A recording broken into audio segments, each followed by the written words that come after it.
Assalamualaikum warahmatullahi wabarakatuh. Waalaikumsalam warahmatullahi wabarakatuh. Baik, sebelumnya izin memperkenalkan diri. Nama saya Zara Melani Budjania dengan NPM 2213032001. Di sini saya sebagai moderator kelompok 1 yang akan memandu berjalannya presentasi. Baik, di sini saya bersama rekan-rekan saya yaitu perkenalkan, nama saya Mega Astuti dengan NPM 2213032002 sebagai pemateri pertama. Perkenalkan, saya Iqbal Aziza NPM 2213032038. Perkenalkan, saya Rifan Julieta Kamila dengan NPM 2213032003. Izin memperkenalkan diri, nama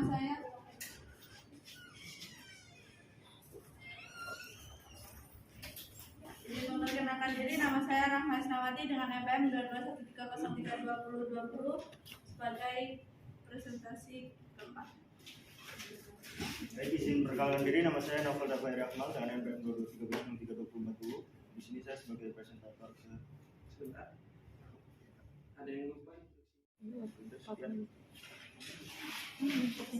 Izin memperkenalkan diri, nama saya Asifah Kaliha dengan NPM 2213032039. Baik, kami akan mempresentasikan hasil kerja kami yaitu studi politik dan pendekatan-pendekatan dalam ilmu politik yang akan dijelaskan oleh rekan saya Mega.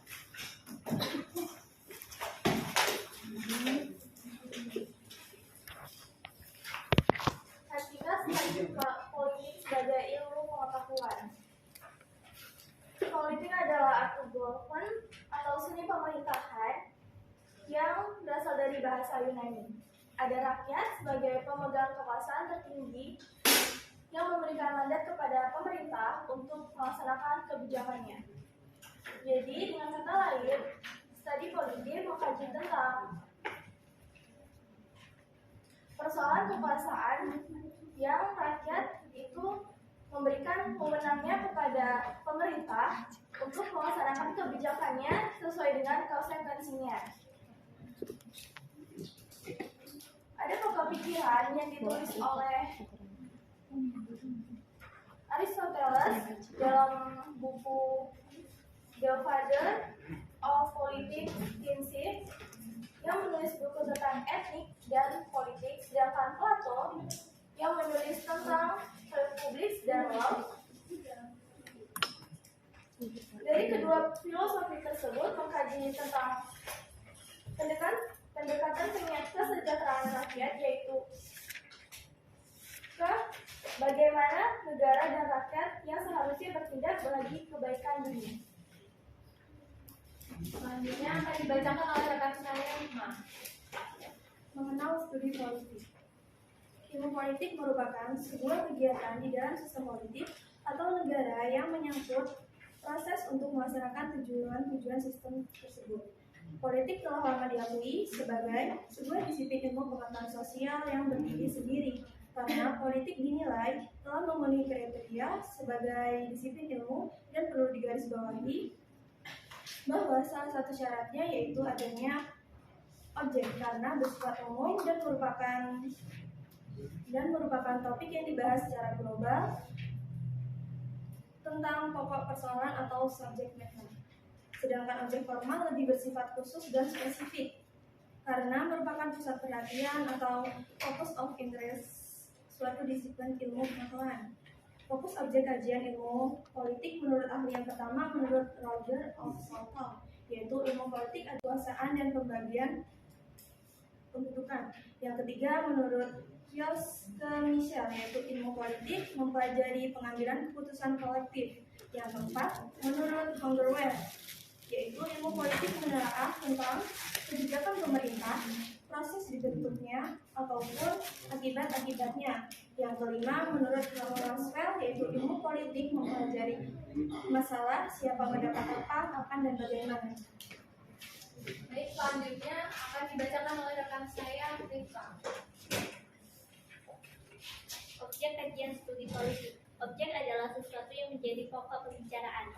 Objek merupakan apa yang akan diamati, diteliti, dipelajari, dan dibahas.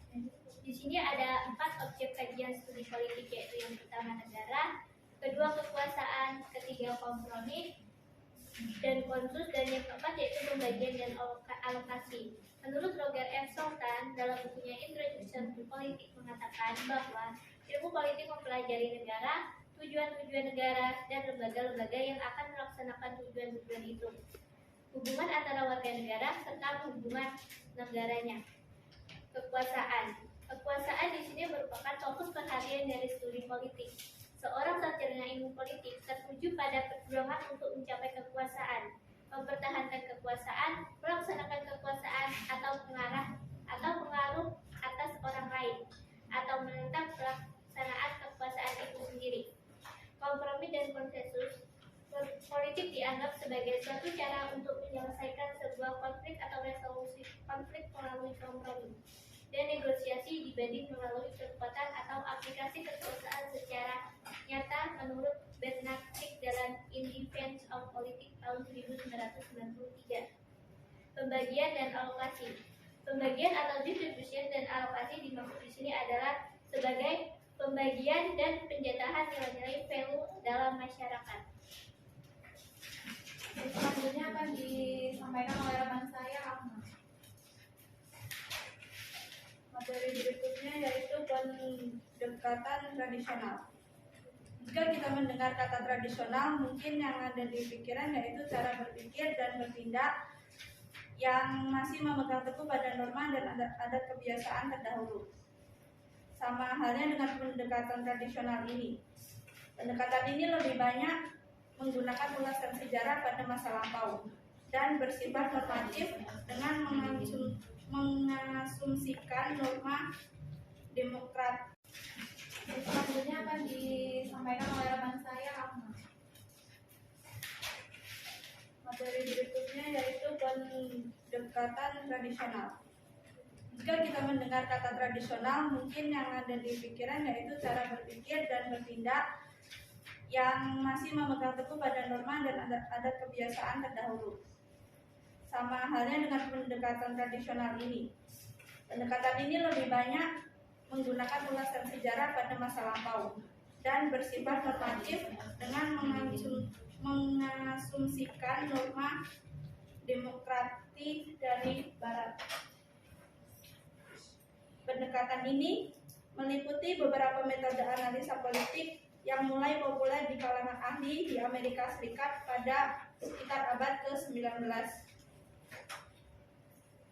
Peneliti pendekatan ini juga tidak meneliti apakah lembaga kenegaraan memang terbentuk dan berfungsi seperti yang diuraikan dalam naskah-naskah resmi kenegaraan. Bahasannya pun mengenai sifat dari undang-undang dasar, masalah kedaulatan, kedudukan, dan kekuasaan formal, serta yuridis dari lembaga-lembaga kenegaraan. Lembaga-lembaga kenegaraan ini seperti parlemen, badan eksekutif, badan yudikatif.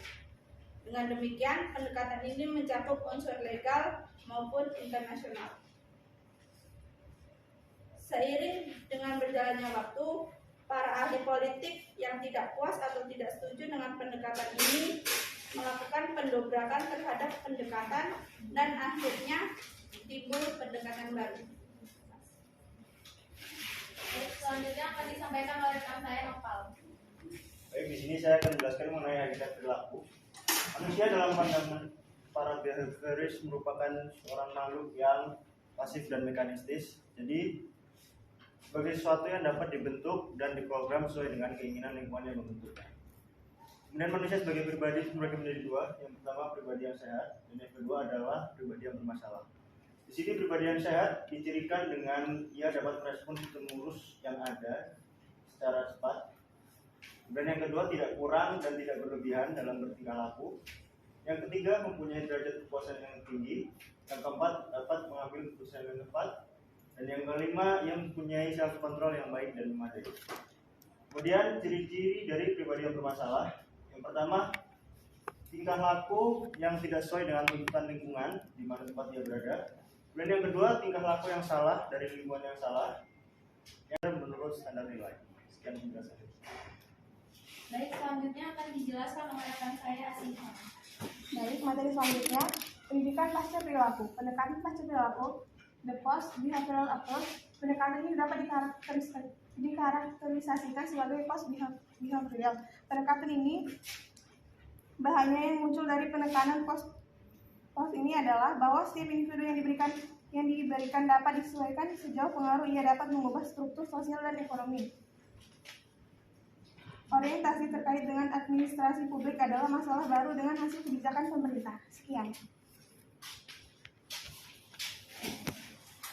Baik.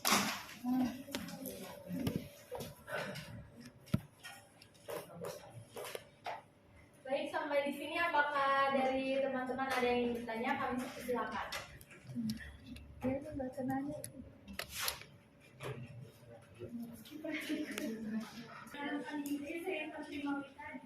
Dengan MPM 221303204. Saya ingin bertanya mengenai kaitan ilmu politik. Apakah akan selalu dikaitkan dengan negara dan pemerintah? Mengenai kaitan ilmu politik, apakah akan selalu dikaitkan dengan negara dan pemerintah?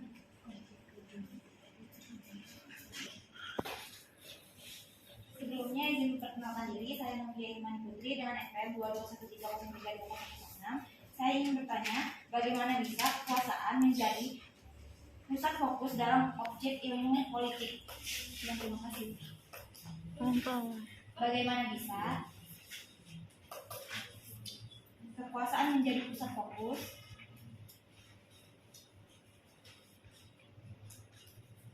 dalam objek ilmu politik?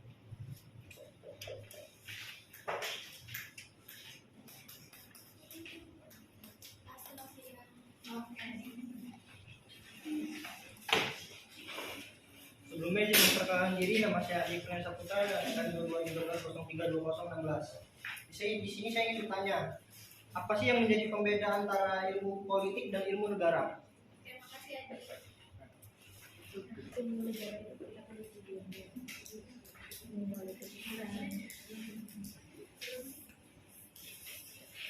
Baik, berikan waktu kami 3 menit untuk berdiskusi. Akan dijawab oleh rekan saya. Baik, di sini saya akan menjawab dari pertanyaan Ivan mengenai kaitan ilmu politik, apakah akan selalu dikaitkan dengan negara dan pemerintahan?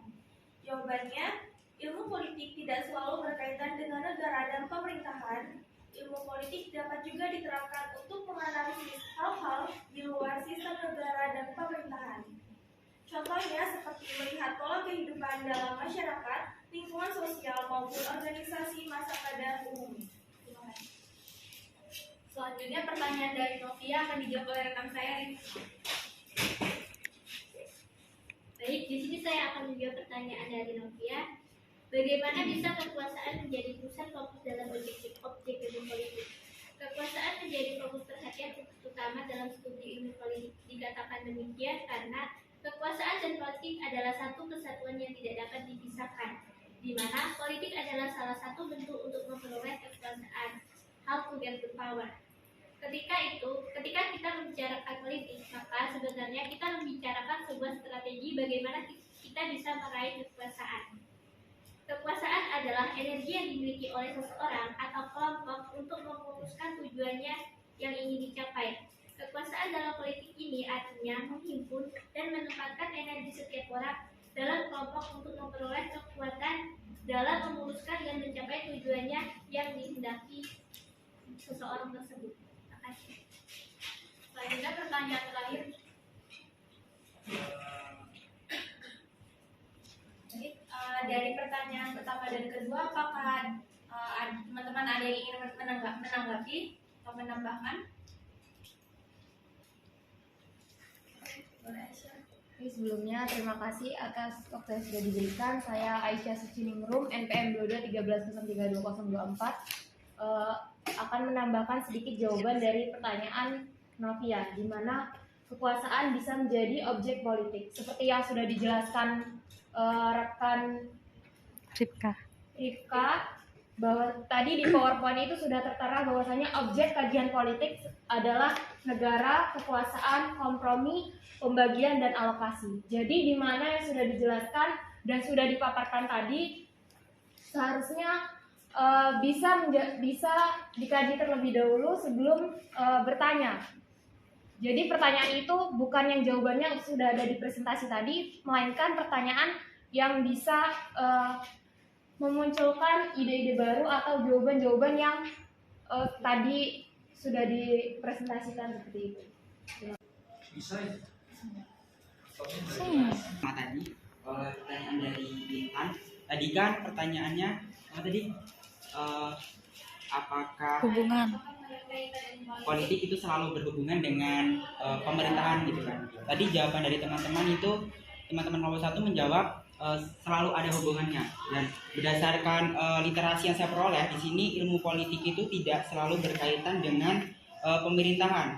Ilmu politik itu juga bisa diterapkan untuk menganalisis hal-hal yang di luar sistem negara seperti melihat pola kehidupan dan interaksi manusia dan di lingkungan bisnis, sosial, organisasi, sampai komunitas-komunitas dan interaksi manusia lainnya.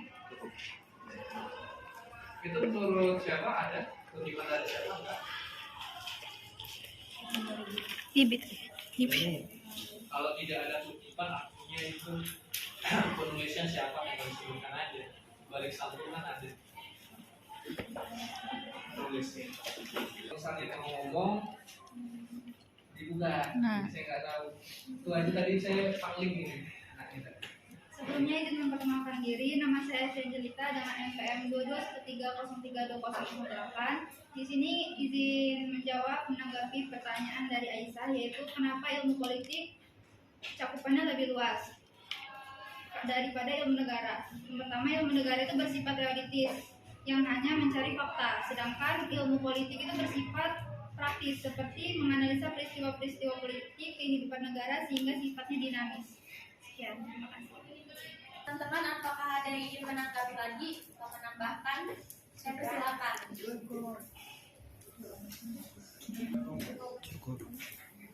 Silakan disimpulkan dulu.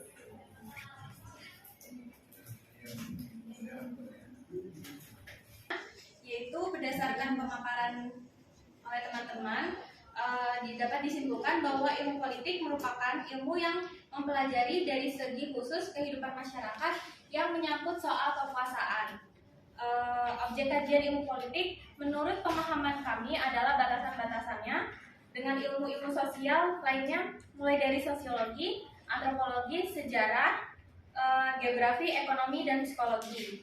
Kajian ilmu politik dapat menggunakan dua pendekatan, yaitu pendekatan kualitatif dan kuantitatif.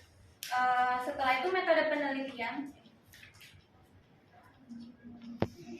Manfaat ilmu politik menjadikan kita supaya kritis terhadap suatu permasalahan. Kajian ilmu politik dapat menggunakan dua pendekatan, yaitu pendekatan kualitatif dan kuantitatif. Setelah itu metode penelitian. Manfaat ilmu politik menjadikan kita supaya kritis terhadap suatu permasalahan. Pendekatan-pendekatan dalam ilmu politik menjadi tiga, yaitu pendekatan tradisional, pendekatan perilaku, dan pendekatan pasca perilaku. Pendekatan tradisional tidak menghiraukan organisasi informal. Bahasa hari ini bersifat statis dan deskriptif dalam bahasa analitis dan banyak memakai ulasan sejarah dan proses pembahasan fakta kurang dibedakan dengan norma. Pendekatan tradisional lebih sering bersifat normatif dan mengasumsikan norma-norma demokrasi barat. Kelemahannya yaitu bahasanya lebih deskriptif daripada analitis, lebih banyak menggunakan ulasan sejarah seperti menelusuri perkembangan parlementer. Selanjutnya pendekatan perilaku, yaitu perhatian utama mengidentifikasi perilaku kepemimpinan yang efektif. Pendekatan ini muncul setelah pendekatan berdasarkan ciri ini menekan pada sifat seperti kepribadian, motivasi nilai, dan keterampilan mengalami kegagalan. Umumnya behaviorisme ini adalah teori belajar yang menumpukan kajian tentang tingkah laku yang nyata boleh diperhatikan dan diukur. Tujuan terapi behaviorisme ini membantu klien memperoleh perilaku baru, mengeliminasi perilaku dan maladaptif, dan memperkuat serta mempertahankan perilaku adaptif. Terakhir yaitu pendekatan pasca perilaku, yaitu sebuah pendekatan yang masih menumpuk sejumlah perdebatan. Ia menjadi sebuah pendekatan yang komplit karena muncul adanya ketidaksesuaian antara teori yang dihasilkan dengan kebutuhan masyarakat serta menjadi salah satu faktor utama yang menjadi kritikan atau relevansi. Pendekatan ini muncul karena adanya fokus yang berlebihan dari ilmuwan. Pendekatan pasca perilaku ini menjadi sebuah pendekatan yang memiliki kelemahan metodologis dan akhirnya tidak berhasil merumuskan teori-teori politik yang baku, masih menuai perdebatan. Hal ini merupakan sebuah konsekuensi dari proses kesempurnaan pendekatan sebelumnya. Baik, kami tutup. Sekian presentasi dari kami. Kurang lebihnya kami mohon maaf. Terima kasih. Wassalamualaikum warahmatullahi wabarakatuh.